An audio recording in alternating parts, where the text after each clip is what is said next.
এখন আমি আপনাদেরকে যে বিষয়টি বলবো সেটি রাসূল সাল্লাল্লাহু আলাইহি সাল্লামের জীবনের শেষ দিককার। জিবরিল আলাইহিস সালাম রাসূল সাল্লাল্লাহু আলাইহি সাল্লামের নিকট এসে বললেন, হে মুহাম্মদ, হে মুহাম্মদ। আচ্ছা, আল্লাহ কি কোরআনে কখনো এভাবে বলেছেন হে মুহাম্মদ? না। ইয়া নবী আল্লাহ, ইয়া রাসূল আল্লাহ, ও আল্লাহর নবী, ও আল্লাহর রাসূল। তাহলে জিবরিল আলাইহিস সালাম কি করে ইয়া মুহাম্মদ বলার সাহস করলেন? আলেমরা বলেন যে যখন জিবরিল আলাইহিস সালাম বলেন ইয়া মুহাম্মদ, এর মানে হলো এখনকার বিষয়টি ওহির বাইরের বিষয়। যখন আমি আপনাকে ইয়া মুহাম্মদ বলি, তার মানে বিষয়টি আপনি মুহাম্মদ আর আমার মধ্যকার। সুতরাং এটা হলো কেবল এমন একক সময় যখন জিবরাইল ইয়া রাসূলুল্লাহ বলে সম্বোধন করলেন না। সুতরাং তিনি বললেন, হে মুহাম্মদ, 5টি উপদেশ দিচ্ছি আপনাকে। عش ما شئت فإنك ميت। আপনি যেভাবে খুশি জীবনযাপন করুন, কিন্তু এ কথা মনে রাখবেন যে আপনি একদিন মৃত্যুবরণ করবেন। তিনি আরো বলেন, واحبب ما شئت فإنك مفارق। আপনি যাকে খুশি ভালোবাসুন, কিন্তু মনে রাখবেন যে একদিন আপনি তার থেকে বিচ্ছিন্ন হয়ে যাবেন। واعمل ما شئت فإنك مجزي به। 3, আপনি যা খুশি তাই করতে পারেন, কিন্তু এ কথা স্মরণ রাখবেন যে আপনার কর্ম অনুযায়ী আপনাকে প্রতিফল দেয়া হবে। মানে হলো প্রত্যেকটি বিষয় আখিরাতে আসবে, প্রত্যেকটি পুরস্কারই আখিরাতে দেয়া হবে। আপনি যা করেন তা করতে থাকুন, আর মনে রাখবেন যে এর বদলা আখিরাতে পাবেন। واعلم أن شرف المؤمن قيامه بالليل। জেনে রাখুন, একজন বিশ্বাসীর জন্য সত্যিকারের আভিজাত্য রাত্রিবেলা নামাজে দাঁড়ানোর মাঝে, আর তার প্রকৃত মর্যাদা আত্মনির্ভরশীলতার মাঝে। নিজেকে মানুষের প্রয়োজন থেকে মুক্ত রাখতে চেষ্টা করুন। আর্থিকভাবে, আবেগের দিক থেকে, মানসিকভাবে বা শারীরিকভাবেই হোক, একজন মানুষ হিসাবে আপনার সম্মান ও মর্যাদা অন্য মানুষের উপর নির্ভর না হওয়ার প্রচেষ্টার মাঝে, যে কোনো ব্যাপারেই হোক না কেন, নিজেকে মানুষের প্রয়োজন থেকে মুক্ত রাখতে চেষ্টা করুন। এরপর রাসূল সাল্লাল্লাহু আলাইহি ওয়াসাল্লাম জীবনের অন্তিম সময় অনুভব করলেন। আর যখন অবস্থা ক্রমান্বয়ে খারাপ হতে থাকে, আবু সাঈদ খুদরি রাদিয়াল্লাহু তাআলা আনহু বর্ণনা করেন, রাসূল সাল্লাল্লাহু আলাইহি ওয়াসাল্লাম সাহাবাদের মাঝে অবস্থান করছিলেন। তিনি খুব সাধারণভাবে বললেন, নিশ্চয়ই আল্লাহ তাআলা তাঁর এক বান্দাকে এভাবে এখতিয়ার দিয়েছেন যে বান্দা হয় দুনিয়ার শান শওকতকে পছন্দ করবে, অথবা যা কিছু আল্লাহর কাছে রয়েছে তা থেকে পছন্দ করবে। রাসূল সাল্লাল্লাহু আলাইহি ওয়াসাল্লামের বাড়িতে সবাই কাঁদছিল, কারণ সবাই বুঝতে পারছিলেন যে রাসূল সাল্লাল্লাহু আলাইহি ওয়াসাল্লামের অন্তিম সময় চলে এসেছে। তিনি শেষ সময়ের নিকটবর্তী।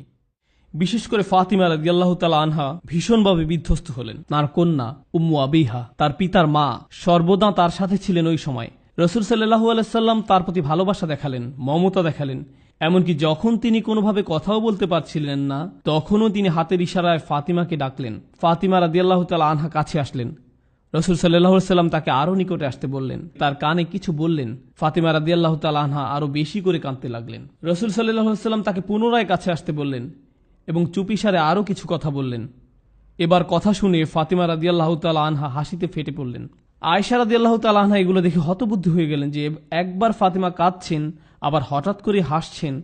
সুতরাং তিনি ফাতিমা রাদিয়াল্লাহু তাআলা আনহাকে চাপাচাপি করছিলেন যে বলো না, কি বলেছেন তিনি। শেষে ফাতিমা রাদিয়াল্লাহু তাআলা আনহা বলতে বাধ্য হলেন যে তিনি বলেছেন, জিবরাইল সাধারণত প্রতি রমজানে আমাকে নিয়ে পুরো কোরআন একবার ঝালিয়ে নেন, আর এই বছর রমজানে তিনি 2 বার পুনঃপাঠ করেছেন। তার মানে হলো জিবরিল আলাইহিস সালাম ওহীকে শক্তিশালী করে দিলেন, আর আমার মনে হয় না আমি আর রোগ থেকে আরোগ্য লাভ করব। আয়েশা রাদিয়াল্লাহু তাআলা আনহা রাসূল সাল্লাল্লাহু আলাইহি ওয়াসাল্লামকে যেখানে নিয়ে যাওয়া প্রয়োজন সেখানে নিয়ে যাচ্ছেন। তিনি রাসূল সাল্লাল্লাহু আলাইহি ওয়াসাল্লামকে দৃঢ় হতে সাহায্য করেন, আর এমত অবস্থায় রাসূল সাল্লাল্লাহু আলাইহি ওয়াসাল্লাম তার শরীরে হেলান দিয়ে আছেন। তার দৃষ্টি পড়ল আব্দুর রহমান ইবনে আবু বকর রাদিয়াল্লাহু তাআলা আনহুর উপরে, যিনি আয়েশা রাদিয়াল্লাহু তাআলা আনহার ভাই। তিনি দেখলেন তার পকেটে একটি মিসওয়াক রয়েছে, এবং আয়েশা রাদিয়াল্লাহু তাআলা আনহা বললেন যে আমি বুঝতে পারছিলাম যে রাসূল সাল্লাল্লাহু আলাইহি ওয়াসাল্লাম এটি পেতে চাচ্ছেন। আয়েশা রাদিয়াল্লাহু তাআলা আনহা রাসূল সাল্লাল্লাহু আলাইহি ওয়াসাল্লামকে বললেন, আপনি কি মিসওয়াক চান? রাসূল সাল্লাল্লাহু আলাইহি ওয়াসাল্লাম মাথা নাড়িয়ে সম্মতি দিলেন। আব্দুর রহমান তার অব্যবহৃত মিসওয়াকটি আয়েশা রাদিয়াল্লাহু তাআলা আনহাকে দিলেন। তিনি এটাকে চিবিয়ে নরম করলেন এবং রাসূল সাল্লাল্লাহু আলাইহি ওয়াসাল্লামের মুখে পুরে দিলেন।